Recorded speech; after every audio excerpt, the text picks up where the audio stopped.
Let's talk about obesity and wealth by race and sex. I'm sure you've heard the saying, married men live longer than single men. Married women live longer than single women. Married couples earn more than single adults. Then you start getting into the stats. And if you then break it down and look for causation of one from the other, you find that there are a propensity of white people who are married, either by general population or per capita. Then you see black women are the most single of all of the races. It's funny, I looked up the obesity charts and somebody had broken down obesity by sexual orientation, right? And race. They excluded gay.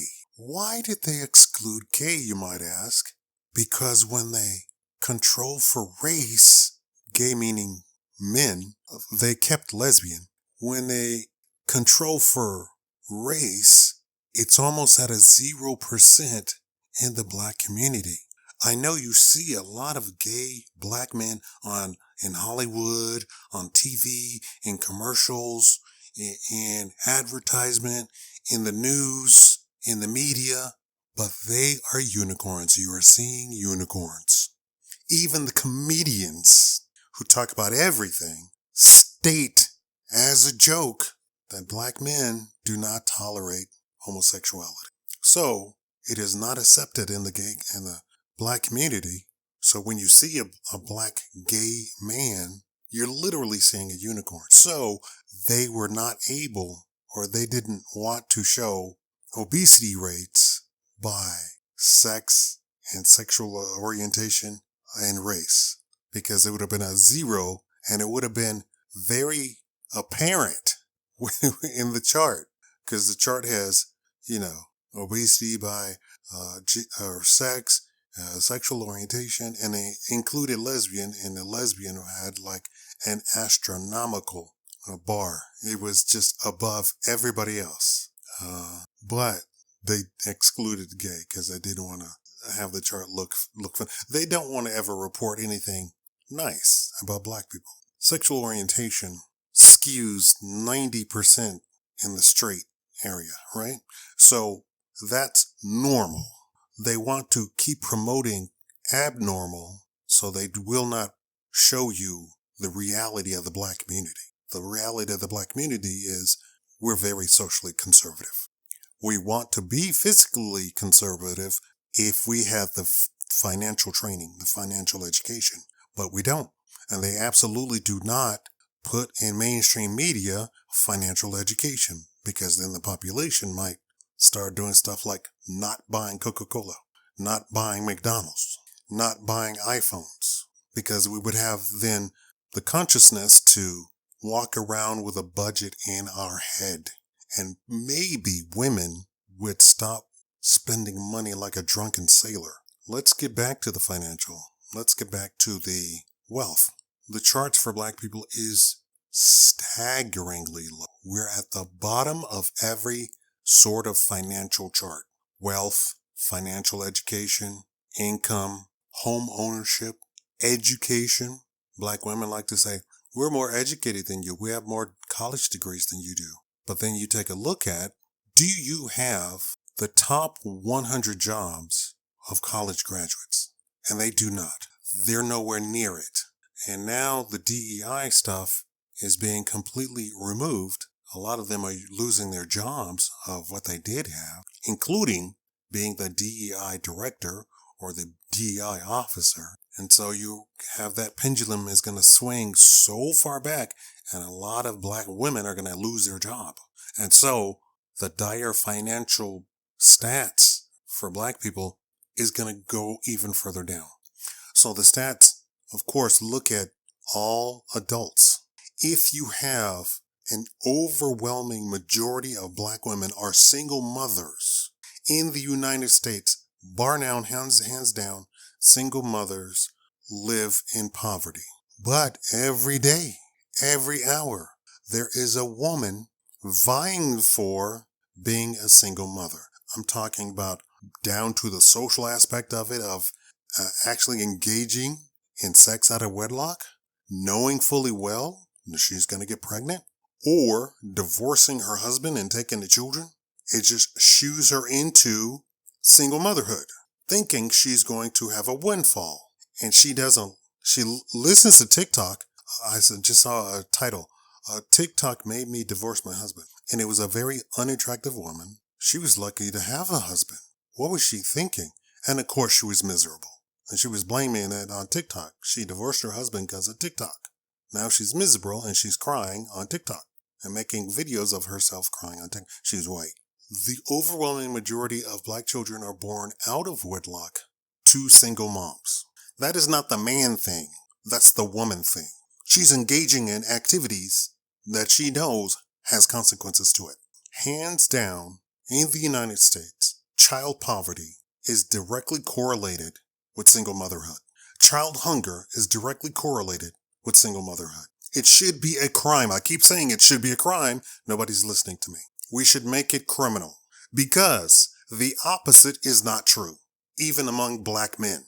Single black fathers, head of household with full custody of children, produce amazing children. How is that possible? We keep talking about how horrible black people are. We mean horrible black people who come from single mothers. We completely ignore, and it goes completely unreported, but you can look it up, single black fathers. Single black fathers are amazing. They produce fantastic children. They're raised right, and they're not poor, and they're not hungry, and the mother is not paying him child support, because 90% of child support where the woman has to pay the man goes completely unpaid, and the courts do not do anything. They don't arrest the woman, but they arrest the man. That is not justice, and we say nothing about it, and we do nothing about it. It should be a crime that you are a single mother. Child hunger, single mother. Child delinquency, single mother. 90% of the people in jail and prison come from a single mother household. It should be a crime. And it doesn't matter if she was never married to the guy or not, or if she was. Doesn't matter. She's a single mother. She goes into that stat, and that stat is full of absolute degenerates and horrible, horrible child upbringing. And it produces completely broken humans. It should be a crime. All of these groups, activists, and I don't mean activists in the sense of political activists. I mean the social activists in child hunger, stuff like that.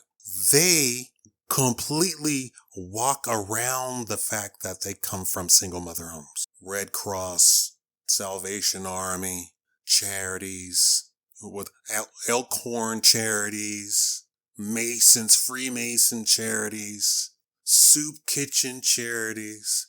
Let's end child hunger. But you won't talk about the single mother. And the single mothers completely bring down all of the stats for the black community. If you exclude single mothers from the black stats, we make more than white people. That means if you include single black fathers with married black couples, we still make more than white people. How is that possible? It's called motivation. It's the same thing that made America great as it was. Everyone was motivated, and they were motivated by having a good wife, having a team, building a home, establishing a home, and being motivated to do better at work, make more money at work, and provide for the entire family, and have their children do better than they did. The stats are out. Your children are not going to, the next generation coming is not going to live as long as you. Why? Because fast food and man-made chemicals that they consume as food now means that there was almost no 20-year basis of homegrown fresh stuff. A majority of the United States consumes man-made carcinogenic stuff, especially from single mother households. You would think single mother households would mean that the woman is cooking. No, absolutely not. Video after video after video after video after video, these women are not cooking. They have taken a stand against cooking. They and their offspring are going to die early. And for whatever reason, these men are not vetting these women and marrying them. And then you're shocked that 70% of divorces are initiated by women. Why? Because she wasn't wife material to begin with. And we're shocked that there are so many single black mothers. Why? Because she wasn't wife material to begin with. Wife material means that she wouldn't have had sex with you out of wedlock to begin with. Wife material would have said she would have had a ring on it. Wife material would have said she was staying home, cooking, cleaning, taking care of the children, taking care of the household, and boosting you to a bigger and better position. Taking care of everything that you do. This was the biggest complaint about female CEOs and female officers in companies. They would say, we have to compete with a man. Okay? Women are equal to men. No, women are not equal to men. When the man is married and he has a whole other adult at home taking care of everything, including helping him with his job, there's no competition. It's 2 against 1. Well, you're married. Yes, I'm married to a man. I'm not married to a woman. I'm married to a man. When I go home, he still expects me to be a wife. And I'm a wife. And guess what happened? They quit. Why did they quit? Because it was much more important to them to be mothers and wives, not make money, not all the stress of working for a company or a corporation. Yeah, but you were a girl boss. Clue phone, that's not a real thing, first of all. Second of all, that is not what a woman is built to do. That is something a fraction of men are built to do. The CEO of whatchamacallit Soft Incorporated, he was made for that. He works 80 hours a week and his wife divorced him. Why? She wasn't wife material. She wanted to be a man. Oh, and I don't mean that she wanted to transition. I mean she wanted to be a man. She wanted to have all of the power, all the money, all of the responsibility of a man and authority of a man. So she divorced one of the richest men in the entire planet. Somebody that probably 90% of the women would want to marry. The wife of Obama is divorcing him. How do you divorce the President of the United States? The most powerful man to ever exist on the planet. It's a woman. Not suited to be a wife. Wanted to be a man. Wanted everything to do as a man. The authority, the power, the responsibility, the bag, the respect. It is not a puzzle. It is not a mystery. The reason that the black community is at the bottom of the barrel on everything is single black mothers. Hands down. If it were something else, why is it when we exclude single black mothers from the black stats, the entire thing lifts up and we're above, we're just under Asians on all the charts. If you exclude single black mothers. If it's not single black mothers, then what is it? What happens if you exclude single black fathers? Absolutely nothing happens. Actually, it gets less. Because now you don't have the single black father income and salaries and wealth boosting up the black community charts as it is. Right? So if you remove single black fathers, well, what if you exclude married black couples? Goes down even further. Single black fathers goes down even further. But if you exclude single black mothers, it goes up. It's as cut and dry as that. Let me say something to all of you. When they do weight charts and they say this is a normal sized human, this is an overweight human, and this is an obese human, this is a morbidly obese human, you have to back up to that overweight human part. And they say men are more overweight than women. Really? That seems really odd. And then you take a look at what they're using to determine the weight categories. And it is the Asian BMI. Asians do not weigh that much. Asians are not that tall. Asian men do not have the muscle mass of Western men. By all medical charts, I'm obese. Obese? And people look at me. There's no way you're obese. I'll go fight somebody.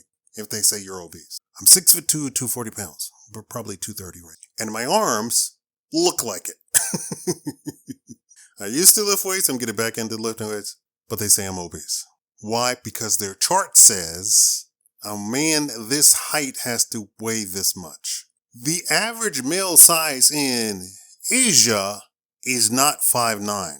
I think it's something like 5'3" or something crazy. When you're nowhere near something, like if you're not 30 years old, let's say you're 12 years old, you can't judge people's age. If you're not 180 pounds, you can't judge people's weight. I mean, just by looking, because you know what you look like, and looking at somebody else, you know what they look like, right? When you're around something and it's familiar to you, you know what it is. If somebody 5'3" looks at somebody get on the scale and it says 230 pounds, that to them is just astronomical. That person must be overweight. Yeah, I'm a foot taller than you. That means all of my mass is just that much increased by a whole foot. This is also why men are not included in the body positivity. First of all, that men are not supposed to be pretty, and men are supposed to be rugged, and men weigh more, period, than women. So when they start talking about weight, it really doesn't apply to men. How can you apply something to men when there is not 10 million 6'2" chicks who are walking around? There actually might be worldwide, but not in a single country. That would be crazy. Just like there's not 10 million 6'2" men walking around. Hello, women with the father complexes from not having a father in the house and wanting to be lifted up like a child and want to date a 6'2" guy. You have some mental issues going on. You need to go seek a therapist and just tell them, I only want to date a 6'2" guy, 6'2" tall guy. Okay, you have father issues that we need to deal with. You're mentally unstable, but you probably are from a single mother home. Yes, I am. Okay, let's start. That's what that is. For all of you all thinking it's something else, that it's just something that, she finds attractive. No, she doesn't find that attractive. She has a mental tick that she now needs to work through. She doesn't have a father in the home, so she's fetishizing a daddy figure in her life. That's what's going on. But it's so many women. Yes, it's so many women. So many women coming from single mother homes. That's the problem. If you stop that, all of those, he's got to be 6'2", 6-pack, and all of that stuff will vanish. Have you ever dated a woman who came from a 2-parent loving household with no issues? Try and go and find one and then date them and see how completely different they are from the single mother home chicks. Try it. Just say, hey, Shakaama said you and I should date for at least 6 months, and then I'm going to report back to him, and then you can report back to him also. See if she also isn't your greatest cheerleader. Honey, I got a new job. Oh my God, let's go out and celebrate. I'm treating. What? What? What's going on? So many men meet broken women and they think that's the norm. That is not the norm, first of all. I'm sorry. That is not a normal person. Statistically speaking, it's the norm because it's something like a staggering 40 to 50% of women now come from a single mother household. It is absolutely insane. The complete degeneracy of the family and the complete brokenness. The black community is in shambles because of it. It is the norm statistically, but it's not normal mentally, socially. It's not a normal person. They have the numbers now, but it's not normal. Okay. Try it. Go find a normal woman from a 2-parent household, and she loves her dad and she loves her mom, and the dad loves the mom and the mom loves the dad, or the husband loves the wife and the wife loves the husband. Right. Maybe even the grandparents live with him or the grandmother lives with him, something like that. And everybody loves everybody in the household. It is a normal, intact family. Go find that chick and date her. She can't be married. Go find that single chick. She can't be married and date her for 6 months and then report back to me. Thank y'all for watching.